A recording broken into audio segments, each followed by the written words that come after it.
요한계시록 2장 12에서 16절입니다. 버가모 교회의 사자에게 편지하기를 좌우에 날선 검을 가진 이가 가라사대 내가 어디 사는 것을 내가 아노니 거기는 사단의 위가 있는 데라. 내가 내 이름을 굳게 잡아서 내 충성된 증인 안디바가 너희 가운데 곧 사단에 거하는 곳에서 죽임을 당할 때에도 나를 믿는 믿음을 저버리지 아니하였도다. 그러나 내게 두어 가지 책망할 것이 있나니 거기 내게 발람의 교훈을 지키는 자들이 있도다. 발람이 발락을 가르쳐 이스라엘 앞에 올무를 놓아 우상의 제물을 먹게 하였고 또 행음하게 하였느니라. 이와 같이 내게도 니골라당의 교훈을 지키는 자들이 있도다. 그러므로 회개하라. 그리하지 아니하면 내가 내게 속히 임하여 내 입의 검으로 그들과 싸우리라. 귀 있는 자는 성령이 교회들에게 하시는 말씀을 들을지어다. 이기는 그에게는 내가 감추었던 만나를 주고 또 흰 돌을 줄 터인데 그 돌 위에 새 이름을 기록한 것이 있나니 받는 자밖에는 그 이름을 알 사람이 없느니라. 버가모 교회의 사자입니다. 요한계시록에서 사도 요한에게 환상으로 보여주시고 있는 교회는 당시 이방의 복음이 전파가 되었던 교회들이라는 것을 알 수 있습니다. 그것이 마치 말세의 일로만 치부를 하지 마시기 바랍니다. 다시 말씀을 드리지만 환상은 환상으로 보아야지 그것을 실제로 보아서는 안 됩니다. 요한계시록입니다. 사도 요한이 거의 다 환상으로 본 것을 기록하고 있습니다. 그런데 그 중에 실제라고 할 수 있는 것이 얼마나 됩니까? 다 우리가 알아들을 수 있는 언어로 기록이 되어 있고 더구나 환상이다 보니까 말씀을 바로 풀 수 있는 사람이 거의 없습니다. 환상입니다. 그래서 그런지 자기가 하고 싶은 대로 말을 하고 있다고 해도 틀리지가 않고 있습니다. 심지어는 요한계시록을 보고 이상한 말을 하고 있고 그래서 종교 안에 있는 소자들에게 겁을 주기도 하고 종말론을 이야기를 하면서 문자 그대로 이야기를 하고 있습니다. 그런 문자의 이야기를 듣고 아무것도 모르는 소자들은 자기가 그런 일을 당할까 봐서 요한계시록을 가지고 이야기를 하는 사람들에게 포로가 되어 있다고 해도 별로 틀리지가 않습니다. 하나님입니다. 그분은 사랑이시라고 말씀을 하고 있습니다. 그런데 이 요한계시록을 보고 있는 사람들은 하나님의 사랑을 보기보다는 마치 진노를 하고 형벌을 주심으로 해서 두려운 하나님으로 생각을 하게 만들고 있습니다. 특히 성경에서 말씀을 하고 있지도 않는 지옥에 대해서 자기들의 상상력으로 이야기를 하면 소자들은 더욱 더 겁을 내고 있는 것을 볼 수 있습니다. 성경을 왜 기록하게 하셨습니까? 우리 피조물들에게 진노를 하기 위해서 그 진노하시는 것을 가르쳐 주기 위해서 기록하게 하셨습니까? 그것이 아니라 우리가 예수 그리스도를 믿어 영생을 얻게 하기 위해서 기록했다는 것을 기초로 두고 성경을 보아야 한다는 것을 잊지 마시기 바랍니다. 요한계시록 2장 12절입니다. 버가모 교회의 사자에게 편지하기를 좌우에 날선 검을 가진 이가 가라사대 환상입니다. 우리가 알아들을 수 있는 언어적인 표현이라고 보는 것이 맞습니다. 내세의 일은 우리 인생의 언어로 표현할 수 없습니다. 그러나 이런 말씀도 사람들은 실제와 같이 이야기를 하고 있고 심지어는 어느 사람들은 자기가 예수 그리스도를 보았다고 하면서 성경에서 말씀을 하는 것을 그대로 이야기를 하는 것을 볼 수 있습니다. 예수 그리스도입니다. 그분은 전능하신 하나님입니다. 영존하시는 아버지입니다. 그리고 평강의 왕이라고 말씀을 하고 있습니다. 유일하신 참 하나님이라고도 말씀을 하고 있고 만왕의 왕이라고도 말씀을 하고 있습니다. 이스라엘은 여호와 하나님이라고도 하고 있습니다. 이런 표현들은 다 우리 인생들이 알아들을 수 있는 언어적인 말씀이라는 것을 알고 성경을 보아야 합니다. 사도 요한입니다. 그가 1장에서 주님을 환상으로 본 것을 지금 버가모 교회의 사자에게 보내는 편지에서 그 환상을 그대로 말씀을 하고 있습니다. 이것 역시 환상이고 사도 요한이 우리 인생의 언어로 표현할 수 있는 말씀이라는 것을 알고 성경을 보아야 합니다. 계속해서 말씀을 하고 있지만 실제 어느 교회를 말씀을 하는 것이 아니라 환상이라는 것을 잊지 마시기 바랍니다. 그 환상은 마치 주님께서 이 세상에 오셔서 비유로 하시는 말씀과 같습니다. 우리는 모릅니다. 아니, 우리 언어로 표현할 수 없습니다. 비유의 말씀이기 때문에 표현을 하는 것이지 부활을 하신 예수 그리스도를 우리 인생은 볼 수도 없고 설령 본다고 해도 그것을 표현할 수 있는 방법이 없습니다. 그래서 성경에서도 환상이라고 말씀을 하고 있습니다. 히브리서 4장 12절입니다. 하나님의 말씀은 살았고 운동력이 있어 좌우의 날선 어떤 검보다도 예리하여 혼과 영과 및 관절과 골수를 찔러 쪼개기까지 하며 또 마음의 생각과 뜻을 감찰하나니. 요한복음입니다. 그 시작을 태초에 말씀이 계시니라. 이 말씀이 하나님과 함께 계셨으니 이 말씀은 곧 하나님이시라고 말씀을 하고 있습니다. 성경은 인용이 되어야 하고 그 인용이 되는 말씀이 서로 일치가 되어야 진리로 인도하심을 받을 수 있습니다. 예수 그리스도입니다. 그분에 대해서 사도 요한은 요한복음에서 충분히 말씀을 했습니다. 그리고 사도 요한이 환상으로 보고 있는 부활을 하신 예수 그리스도 역시 성경이 서로 인용이 되고 있다는 것을 알 수 있습니다. 히브리서에서는 하나님의 말씀은 살았고 운동력이 있어 좌우의 날선 어떤 검보다도 예리하여 혼과 영과 및 관절과 골수를 찔러 쪼개기까지 하며 또 마음의 생각과 뜻을 감찰하나니 라고 말씀을 하고 있습니다. 말씀 그 자체입니다. 말씀이라고 하니까 성경 말씀의 문자를 생각을 하지 마시기 바랍니다. 종교 안에 있는 사람들은 성경 말씀이 마치 하나님의 말씀인 것으로 생각을 하고 있습니다. 그러나 지금 주님에 대해서 말씀을 하는 것 역시 좌우의 날선 검을 가지신 이는 히브리서에서 하나님의 말씀이라고 하고 있습니다. 하나님의 말씀입니다. 그 말씀을 요한복음에서는 태초에 말씀이 계시니라고 말씀을 하고 있고 예수 그리스도를 말씀을 하고 있다는 것을 누구나 쉽게 깨달을 수 있습니다. 성경은 이렇게 우리가 알아들을 수 있게 서로 인용을 해서 말씀을 하고 있고 성령이 오시면 진리로 인도하심을 받을 수 있다는 말씀입니다. 환상입니다. 주님께서는 교회가 어떻게 되는가를 이렇게 환상으로 보여주시고 있습니다. 그리고 성령의 인도하심을 받는 성도는 성령이 교회들에게 하시는 말씀을 듣고 영생을 얻는다는 것을 말씀을 하고 있습니다. 우리는 주님께서 이 7 교회에 하시는 말씀을 깨닫고 회개할 부분이 있으면 해야 하고 성령이 교회들에게 하시는 말씀을 듣고 진리로 인도하심을 받아 영생을 얻어야 한다는 말씀입니다. 좌우의 날선 검입니다. 예수 그리스도께서 하시는 말씀을 비유적으로 표현을 하고 있습니다. 우리가 보고 있는 성경은 하나님의 말씀이고 그 말씀에서 문자를 아는 것으로 하나님의 말씀을 안다고 해서는 안 되고 영의 일을 비유로 해서 하신 말씀을 성령의 인도하심에 따라 깨달아서 예수 그리스도를 믿어야 한다는 말씀입니다. 요한계시록 2장 13절입니다. 내가 어디 사는 것을 내가 아노니 거기는 사단의 위가 있는 데라. 내가 내 이름을 굳게 잡아서 내 충성된 증인 안디바가 너희 가운데 곧 사단에 거하는 곳에서 죽임을 당할 때에도 나를 믿는 믿음을 저버리지 아니하였도다. 버가모 교회의 사자입니다. 내가 어디 사는 것을 내가 아노니 거기는 사단의 위가 있는 데라고 말씀을 하고 있습니다. 위는 왕자, 보좌라는 헬라어의 뜻이 있습니다. 그러니까 버가모 교회의 사자가 사는 곳이 어딘가 하면 사단의 보좌가 있는 곳이라고 말씀을 하고 있습니다. 비유입니다. 우리는 사단을 볼 수도 없고 사단의 왕자가 있는 것을 볼 수도 없습니다. 이런 말씀들은 다 비유라는 것을 알 수 있습니다. 그러니까 사도 요한에게 환상으로 보여주셨지만 그것은 우리가 영생을 얻는 일에 있어서 비유의 말씀이라는 것을 알고 성경을 보아야 합니다. 요한계시록 13장 4절입니다. 용이 짐승에게 권세를 주므로 용에게 경배하며 짐승에게 경배하여 가로되 누가 이 짐승과 같으뇨 누가 능히 이로 더불어 싸우리요 하더라. 환상입니다. 우리가 성경의 문자를 보고는 도무지 무슨 말씀을 하고 있는지를 알 수 없다는 것을 먼저 깨닫고 성경을 보아야 합니다. 그런데도 유대인들도 그렇고 이방의 종교인들 역시 성경의 문자에 집착을 하고 있고 그 문자를 자기들이 히브리어나 헬라어의 원어의 뜻을 아는 것으로 해석하려고 하다가 모두가 사망의 길로 가고 있습니다. 이스라엘입니다. 그들이 성경을 문자로 보는 것은 그래도 어느 정도 이해가 됩니다.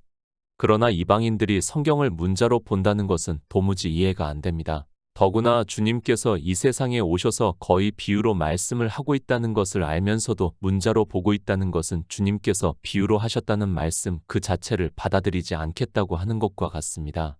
사단입니다.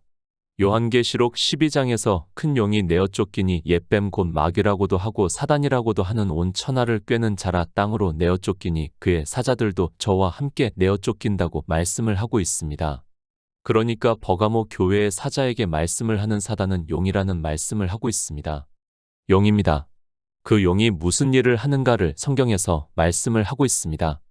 요한계시록 13장에서 용이 짐승에게 권세를 주므로 용에게 경배하며 짐승에게 경배하여 가로되 누가 이 짐승과 같으뇨 누가 능히 이로 더불어 싸우리요 라고 말씀을 하고 있습니다. 용은 사단입니다. 그리고 사단이 짐승에게 권세를 준다고 말씀을 하고 있습니다. 그러면 이 짐승은 무엇인가 하면 종교를 말씀을 하고 있습니다. 이 세상의 종교를 말씀을 하는 것이 아니라 하나님을 믿는다고 하는 그리고 예수 그리스도를 믿는다고 하는 사람들이 만든 종교를 말씀을 하고 있습니다. 종교입니다. 우리는 이 종교를 바로 알아야 합니다. 그리고 세상에서 이 종교의 권세가 얼마나 강한가를 알아야 합니다. 이 시대를 보더라도 종교의 장은 한 나라의 대통령도 함부로 하지 못하고 있는 것을 볼 수 있습니다. 그것은 물론 표면적으로 나타나는 일이지만 영의 일로도 성경에서 용이 짐승에게 권세를 주고 모든 사람이 그 짐승에게 경배를 한다고 말씀을 하고 있습니다. 버가모 교회의 사자입니다. 그가 어디에 있습니까? 종교에 있다는 것을 비유적으로 말씀을 하고 있습니다. 종교는 이렇게 세상의 모든 권세를 가지고 있습니다. 그러나 복음을 가지고 있는 성령을 받은 사람도 이 말씀과 같이 종교의 권세 아래 있다는 것을 말씀을 하고 있습니다. 저 역시 마찬가지였습니다. 저도 신학교를 졸업을 하고 목사 안수를 받고 종교에 속해 있었습니다. 그러나 15년 전에 이제 그 종교에서 나왔습니다. 왜 이 말씀을 하고 있는가 하면 진리를 전하고 있다고 하는 사람들 역시 대부분이 종교 안에 있을 수 있다는 것을 가르쳐 주고 있는 말씀입니다. 종교가 이렇습니다. 그러나 사람들은 종교의 실체를 너무 모르고 있습니다. 아니, 종교 안에 있는 자기를 보면서 예수 그리스도를 믿어 영생을 얻었다고 말을 하고 있습니다. 그러나 실상은 종교 안에 있는 사람들은 요한계시록 13장의 말씀과 같이 그에게 경배를 하고 있다는 말씀을 하고 있습니다. 경배하다, 예배하다는 뜻이 있습니다. 종교입니다. 그 안에서 예배를 하고 있습니다. 어떻게 예배를 하고 있는가 하면 그들의 교리에 따라 예배를 드리고 있다는 말씀입니다. 그들이 다 예수 그리스도를 믿는다고 하면서 예배를 드리고 있지만 실상은 그러한 행위들이 다 무엇인가 하면 짐승에게 경배를 하는 것이라는 말씀입니다. 하지만 인생들은 종교 안에 있으면서도 그것을 깨달을 수 있는 지혜가 없습니다. 종교입니다. 우리는 종교를 바로 알아야 합니다. 그 종교가 어떻게 하고 있는가를 이미 이방의 종교가 생기기 전부터 사도 요한에게 환상으로 보여주셨고 이 말씀 그대로 종교에 의해서 수많은 사람들이 죽임을 당했다는 것을 바로 알고 있어야 합니다. 잠언 14장 25절입니다. 진실한 증인은 사람의 생명을 구원하여도 거짓말을 뱉는 사람은 속이느니라. 히브리서 12장 1절입니다. 이러므로 우리에게 구름같이 둘러싼 허다한 증인들이 있으니 모든 무거운 것과 얽매이기 쉬운 죄를 벗어 버리고 인내로써 우리 앞에 당한 경주를 경주하며 내 충성된 증인 안디바. 성경에서 단 한 번 기록이 되어 있습니다. 당연히 이 안디바라는 인물은 환상을 보여주시기 때문에 실제라고 하기보다는 교회가 이렇게 된다는 것을 사도 요한에게 환상으로 보여주시고 있고 그것을 우리가 보고 경계로 삼게 하기 위한 말씀입니다. 진실한 증인, 충성된 증인이라고 말씀합니다. 안디바는 잠언의 말씀을 따르면 예수 그리스도의 생명을 얻은 자라고 말씀할 수 있습니다. 자기에게 생명이 있기 때문에 그 생명에 대해서 증거를 할 수 있다고 믿고 있습니다. 안디바라는 사람은 가상의 인물이지만 성령을 받았으니까 당연히 거듭난 자가 되었고 그렇기에 그는 충성된 증인으로서 생명을 구원하는 자라는 말씀입니다. 종교의 실상입니다. 그들이 어떠한 일을 할 것인가를 버가모 교회의 사자에게 보내는 편지를 통해서 가르쳐 주고 있는 말씀입니다. 그리고 실제 이스라엘이 종교가 되었을 때도 많은 사람들을 죽였고 이방의 종교 역시 자기들의 교리에 반하는 말씀을 전하면 종교 재판을 해서 수많은 사람을 죽였습니다. 안디바, 늘 말씀을 하지만 대표성을 가지고 말씀을 하고 있습니다. 안디바라는 특정 이름을 말씀을 하고 있지만 대표성을 가지고 있는 이름이라는 것을 알고 성경을 보아야 합니다. 실제 이방의 종교에서 자기들이 정한 교리에 반하는 말씀을 전한다고 해서 수많은 사람들을 죽였습니다. 사단의 회입니다. 종교를 비유적으로 말씀을 하고 있습니다. 우리는 역사를 통해서 잘 알고 있습니다.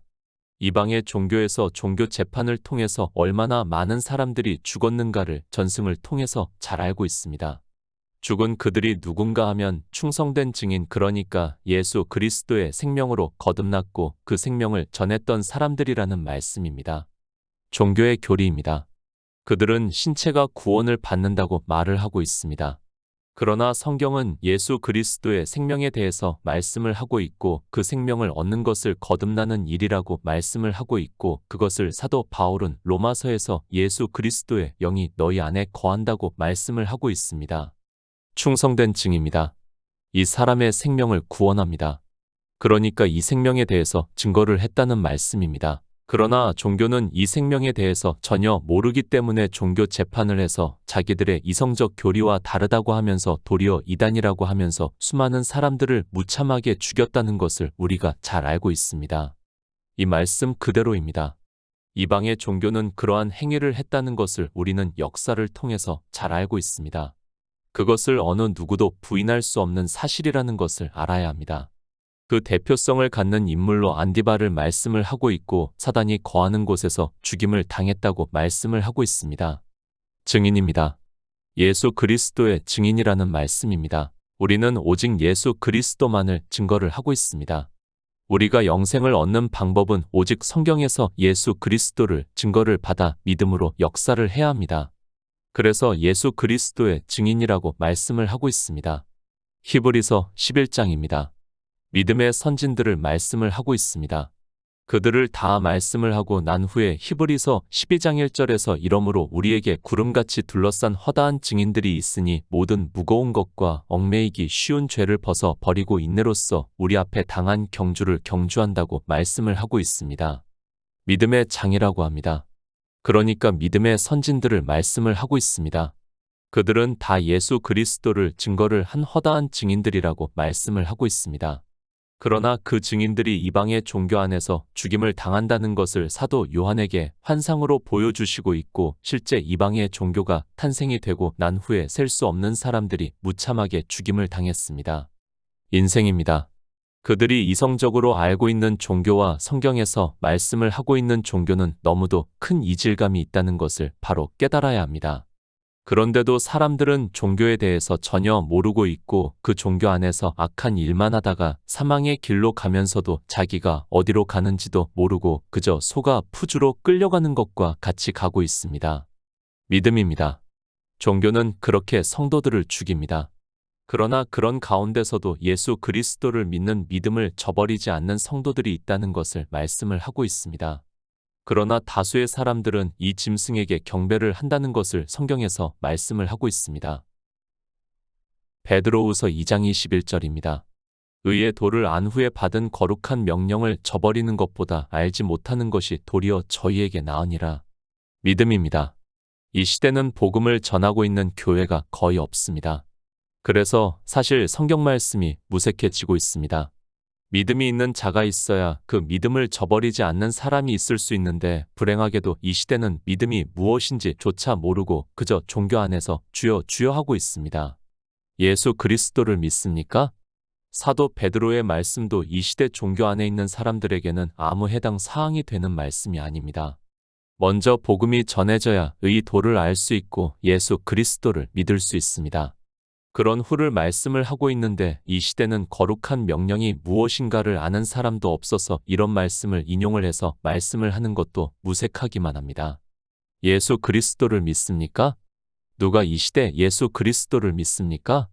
저를 욕해도 좋고 비난을 해도 좋습니다. 저는 아직까지 예수 그리스도를 믿는다고 할 수 있는 사람을 만나보지를 못했습니다. 믿어야 믿음을 저버리고 말 것이 있는데 이 말씀을 어떻게 말씀해야 하는지를 모르겠습니다.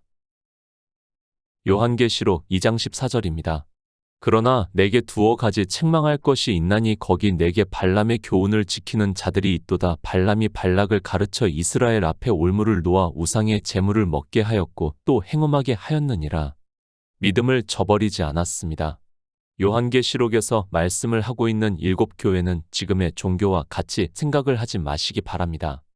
7교회는 복음이 전해지고 있는 교회입니다. 그리고 지금의 종교는 짐승이라는 것을 알아야 합니다. 그들이 깨닫지 못할지라도 저는 성경대로 말씀을 전할 수밖에 없습니다. 발람의 교훈입니다.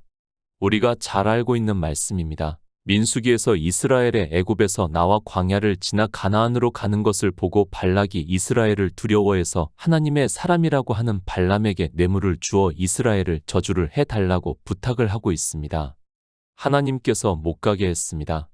그러나 발람은 재물이 욕심이 나서 결국에는 발락에게로 가고 나귀의 입을 열어서 발람을 책망하시지만 발람은 발락이 준비한 재물을 다 가지고 옴으로 해서 결국에는 이스라엘에게 죽임을 당하게 됩니다. 그때 발람이 재물을 가져오면서 발락에게 모압의 여자들로 하여금 이스라엘로 행음을 하게 함으로 해서 저주를 받게 했습니다. 비유입니다. 여자는 교회를 의미를 하고 있습니다. 그러니까 우상의 집에서 율법을 지키는 것을 말씀을 하고 있습니다. 버가모 교회의 사자에게 보내는 편지에서 주님께서는 이스라엘 앞에 올무를 놓아 우상의 제물을 먹게 했다고 말씀을 하고 있습니다. 우상의 제물입니다. 교회 안에서 우상의 제물을 먹는 것을 행음이라고 말씀을 하고 있습니다. 제가 이 우상의 제물에 대해서는 이미 많이 말씀을 했습니다.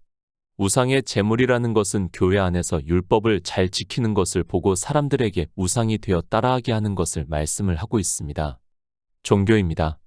주님께서는 사도 요한에게 환상으로 보여주시면서 이방의 교회가 어떻게 되는가를 말씀을 하고 있습니다.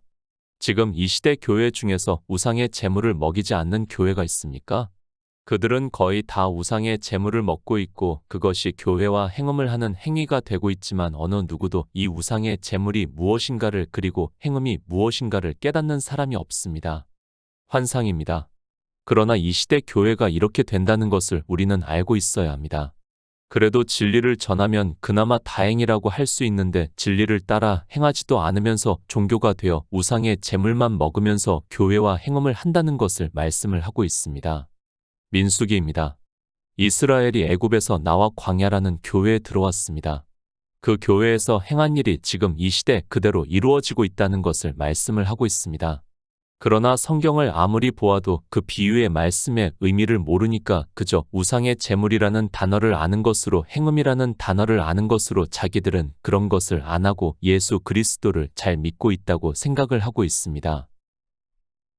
요한계시록 2장 13절입니다. 이와 같이 내게도 니골라당의 교훈을 지키는 자들이 있도다. 7 교회의 사자에게 보내는 편지입니다. 실제 있는 7 교회가 아니라 7 교회를 비유로 해서 환상으로 보여주시면서 교회가 그렇게 된다는 것을 말씀을 하고 있습니다. 그러나 지금 이 시대 종교 안에 있는 사람들은 다른 사람들은 그럴지라도 자기들은 예수 그리스도를 잘 믿고 있다고 말을 하고 있습니다. 니골라당. 사실 니골라당이라는 것은 특별히 성경에서 찾을 수 없습니다. 그러나 우리는 니골라라는 이름의 뜻을 통해서 니골라당의 의미를 알 수 있다고 생각을 하고 있습니다. 니골라는 헬라어의 뜻으로 백성의 지배자라는 뜻을 가지고 있는 것으로 알고 있습니다. 교회입니다. 우리는 다 한 형제라는 것을 알고 있습니다. 아니, 성경에서도 그렇게 말씀을 하고 있습니다. 오직 선생은 하나시고 예수 그리스도이심을 말씀을 하고 있습니다. 그런데 니골라라는 이름은 그 뜻이 백성의 지배자이고 교회 안에서 지배자로 있고 그런 당을 그러니까 교회를 세운다는 의미로 니골라당을 말씀을 하고 있다고 믿고 있습니다. 교회입니다. 종교입니다. 그 형태를 보시기 바랍니다. 니골라의 뜻을 그대로 가지고 있는 것을 볼 수 있습니다. 이 시대 종교 지도자들은 종교인들의 형제라고 하기보다는 지배자로서의 권력을 누리고 있다고 해도 전혀 틀리지가 않습니다. 굳이 제가 말씀을 드리지 않아도 이 시대 종교나 교회를 보면 그렇다는 것을 쉽게 알 수 있습니다. 니골라당의 교훈입니다. 그들은 어느 특정한 사람들이 지배를 하고 있다고 보는 것이 맞습니다. 그렇게 지배를 하게 되면 그들이 하는 말이 곧 하나님의 말씀과 같이 그 교회나 종교 안에 있는 사람들에게는 드려지게 되어 있고 그 안에 있는 사람들은 그들에 의해서 우상의 제물을 먹으면서도 자기가 무엇을 먹는지를 모르게 되어 있습니다. 요한계시록 2장 16절입니다. 그러므로 회개하라 그리하지 아니하면 내가 내게 속히 임하여 내 입의 검으로 그들과 싸우리라. 회개하라. 우상의 제물을 먹고 있습니다. 그리고 교회와 행음을 하고 있습니다. 그것이 부올의 아들 발람이 발락에게 가르쳐 이스라엘 앞에 올무를 놓은 것이라고 말씀을 하고 있습니다. 그들이 그렇게 하는 것은 니골라당의 교훈을 따르면서 어느 누가 지배자로 있기 때문에 그들에게 굴복이 되어서 교회가 그렇게 된다는 것을 말씀을 하고 있습니다. 주님께서 말씀합니다. 이 시대 교회 안에 있는 사람들에게 예수 그리스도를 믿는 사람들에게 회개하라고 말씀을 하고 있습니다. 그러나 어느 교회도 회개를 하지 않고 있습니다. 회개를 하고 싶어도 자기들이 무엇을 하고 있는지를 알아야 회개할 수 있는데 그렇지가 못하고 있습니다. 우상의 제물을 먹습니다. 그리고 행음을 하고 있습니다. 그런데 자기가 우상의 제물을 먹는지를 전혀 모르고 있습니다. 그리고 교회와 행음을 하고 있는지를 전혀 모르고 있습니다. 주님께서 사도 요한에게 이렇게 환상으로 보여주시면서까지 말씀을 하는데 모르고 있다면 그가 어떻게 회개할 수 있겠습니까? 에베소서 6장 17절입니다. 구원의 투구와 성령의 검 곧 하나님의 말씀을 가지라. 지혜를 구하시기 바랍니다. 주님께서 오셔서 내 입의 검으로 회개하지 않는 사람들과 싸우시겠다고 말씀을 하고 있습니다. 주님의 입의 검이 바로 하나님의 말씀입니다. 그것을 요한계시록에서도 그의 입에서 이한 검이 나오니 그것으로 만국을 치겠고 친히 저희를 철장으로 다스리며 또 친히 하나님 곧 전능하신 이의 맹렬한 진노의 포도주 틀을 밟겠다고 말씀을 하고 있습니다. 검입니다. 주님의 입에서 나오는 말씀입니다. 그러니까 성경을 보고 있지만 사람들이 어떻게 하고 있는가 하면 예수 그리스도를 믿는다고 하면서 우상의 제물을 먹고 행음을 하고 있다는 말씀입니다. 그리고 이방인들은 종교가 되어서 충성된 증인 안디바를 죽인다고 말씀을 하고 있습니다. 성경 말씀입니까? 계속해서 말씀을 하고 있지만 하나님의 말씀이라고 생각을 하지 마시기 바랍니다. 지금 7교회의 사자에게 보내는 편지를 보시기 바랍니다. 교회는 예수 그리스도를 믿는다고 하는 사람들이 있습니다. 그런데 그들이 성경에서 영의 일을 알고 진리로 인도하심을 받고 있다면 이렇게 하겠습니까? 요한계시록 2장 17절입니다.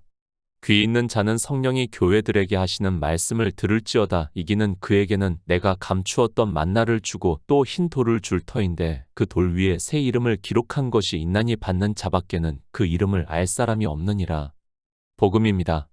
믿음은 들음에서 난다고 말씀을 하고 있습니다. 그래서 귀 있는 자들은 성령이 교회들에게 하시는 말씀을 들으라고 말씀을 하고 있지만 이 시대는 어느 누구도 듣지를 않고 있습니다. 주님께서 사도 요한에게 보여주시는 이 환상이 무엇을 말씀하는지를 전혀 모르고 있습니다. 믿음입니다. 우리의 이김은 믿음이라고 말씀을 하고 있습니다. 그러니까 예수 그리스도를 믿는 성도들에게는 내가 감추었던 만나를 주고 또 흰 돌을 줄 터인데 그 돌 위에 새 이름을 기록한 것이 있나니 받는 자밖에는 그 이름을 알 사람이 없다고 말씀을 하고 있습니다. 감추었던 만나입니다. 저 역시 모릅니다. 그것은 하나님 나라의 일이고 우리가 알아들을 수 있는 언어적 표현입니다. 그리고 흰돌 역시 예수 그리스도를 의미를 한다는 것은 알고 있지만 역시 모르겠고 그 위에 새 이름을 기록한다는 말씀도 우리는 그대로 받아들이는 방법밖에는 없다고 믿고 있습니다. 새 이름입니다.